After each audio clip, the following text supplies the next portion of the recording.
السلام علیکم ورحمۃ اللہ وبرکاتہ، اہلا وسہلا ومرحبا بکم۔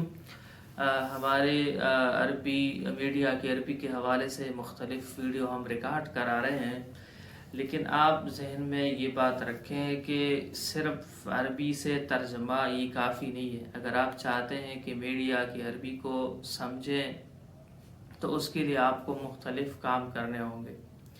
ایک تو یہ ہے کہ آج ہی سے سننا شروع کرتے ہیں، عرب کی خبریں سنیں، اور عرب کی خبریں بھی اس طور پر سنیں، خاص کر وہ خبریں جو ہماری اردو میں بھی یا آپ کی کوئی بھی جو زبان ہے اس میں جو خبریں چل رہی ہوں، اور وہی خبریں عالمی میڈیا پر عربی زبان میں بھی چل رہی ہوں، تو آپ پہلے ان کو اردو میں سنیں، اردو میں سننے کے بعد پھر اس کو عربی میں سنیں۔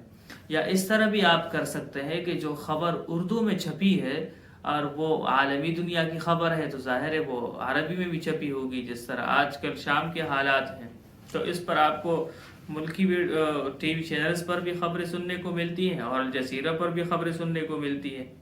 تو اس حوالے سے آسان طریقہ آپ کے لیے سیکھنے کا یہ ہوگا کہ آپ ان اردو کی خبروں کو آپ پڑھیں، اور اس کے اندر جو اہم الفاظ ہوتے ہیں ان پر سوچیں، جیسے آپ کشمکش، مذاکرات، ملاقات، فائرنگ کرنا، بمباری کرنا، دھماکے کا ہونا، صلح کا ہو جانا، کنٹرول حاصل کرنا، اس طرح کے الفاظ پر آپ سوچیں۔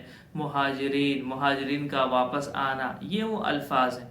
اب جب یہ الفاظ آپ نے اردو میں خبر کے اندر پڑھے اور وہی خبر آپ نے اردو میں پڑھ لی ہے یا سن لی ہے، جب آپ عربی زبان میں سنیں گے تو آپ غور کریں کہ مہاجرین کے لیے وہ کیا لفظ استعمال کر رہے ہیں، بمباری کے لیے وہ کیا لفظ استعمال کر رہے ہیں۔ اس طریقے پر آپ کو بہت سارے الفاظ ایسے ہوں گے جن کے معانی نہ کسی سے سیکھنے کی ضرورت پڑے گی اور نہ ہی کسی قاموس میں دیکھنے کی ضرورت پڑے گی، اس لیے کہ اس طرح تو نہیں ہو سکتا کہ ہم پورے عربی کو قاموس میں دیکھیں۔ تو اس طریقے پر بھی آپ اس کو سمجھنے کی کوشش کریں، اور خاص طور پر وہ خبریں آپ سنیں جس کے اندر رپورٹر ویڈیوز کے ساتھ بتا رہا ہوتا ہے، وہ ویڈیو میں آپ کو نظر بھی آ رہا ہے اور وہ زبانی طور بتا بھی رہے کہ یہ کام ہو رہا ہے۔ مثلا اگر کہیں احتجاج ہو رہا ہے، اس کی ویڈیو ہے تو اس میں وہ کہتا ہے کہ مثلا تظاہرات جماعیہ یا تظاہرات حاشدہ یا اجتماع الناس، تو اس میں جتنے بھی الفاظ ہوں گے، مظاہرے کے حوالے سے الفاظ ہوں گے، وہ آپ کے سامنے ہوں گے۔ تو اس کا فائدہ یہ ہوگا کہ آپ کو کسی سے پوچھنے کے بجائے، کسی قاموس میں دیکھنے کے بجائے خود بخود آپ کو اندازہ ہو جائے گا کہ اس لفظ کا معنی کیا ہے۔ اب آتے ہیں آج کے جملوں کی طرف۔ کچھ جملے ہیں، آپ ان کو سن لیجئے ترجمہ کے ساتھ انشاءاللہ۔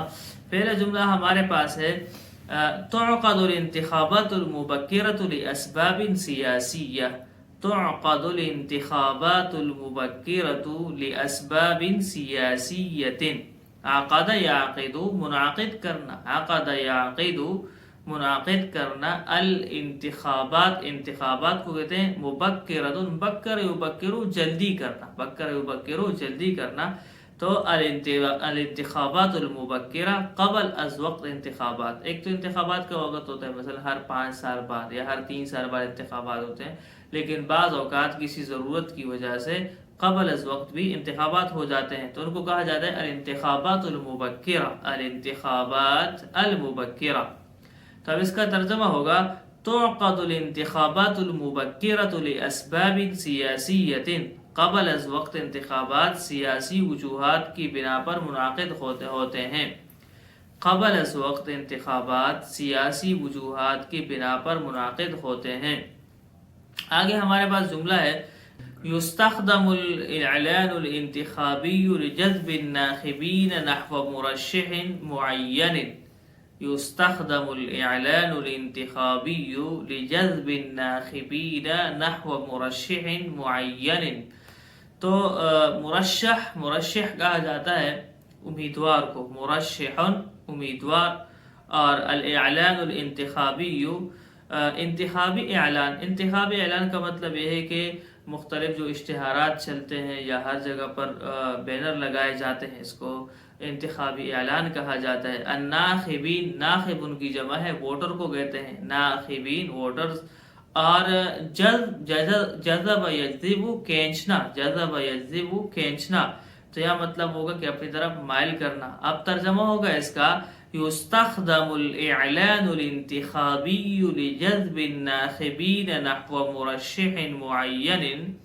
انتخابی اعلان مخصوص امیدوار کی طرف ووٹرز کو متوجہ کرنے کے لیے استعمال کیا جاتا ہے. انتخابی اعلان مخصوص امیدوار کی طرف ووٹرز کو متوجہ کرنے کے لیے استعمال کیا جاتا ہے. آگے جملہ ہے قد يحدث الصراع الانتخابي بسبب الخلافات بين المرشحين. قد يحدث الصراع الانتخابي بسبب الخلافات بين المرشحين.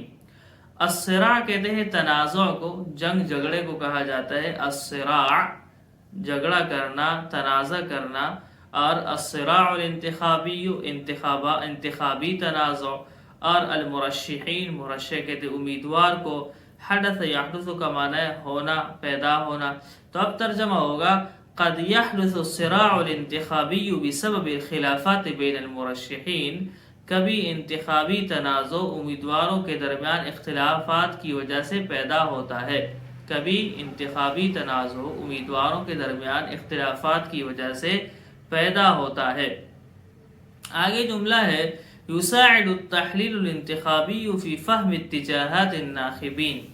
یساعد التحلیل الانتخابی فی فہم اتجاہات الناخبین. اتجاہات، اتجاہ ان کی جمع رجحان کو کہتے ہیں کہ ان کا میلان کس طرف ہے. اتجاہات رجحانات، اتجاہ رجحان. اور ساعد یساعد مدد کرنا، مددگار ہونا. ساعد یساعد مدد کرنا. التحلیل کہتے ہیں تجزیہ کو. التحلیل الانتخابی انتخابی تجزیہ، جو تجزیہ کار ہوتے ہیں ٹی وی پر تجزیہ کرتے ہیں تو اس کو کہا جاتا ہے تحلیل. التحلیل تجزیہ کرنا. اب ترجمہ ہوگا یساعد التحلیل الانتخابی فی فہم اتجاہات الناخبین. انتخابی تجزیہ ووٹرز کے رجحانات کو سمجھنے میں مددگار ثابت ہوتا ہے. انتخابی تجزیہ ووٹرز کے رجحانات کو سمجھنے میں مددگار ثابت ہوتا ہے. تو یہ چند جملے ہیں ہمارے پاس، آپ ان کو کاپی میں لکھیں، اور جو ہم نے شروع میں طریقہ بتایا اس طریقے پر میڈیا کے عربی کو سیکھنے کی کوشش کیجیے. السلام علیکم ورحمۃ اللہ وبرکاتہ.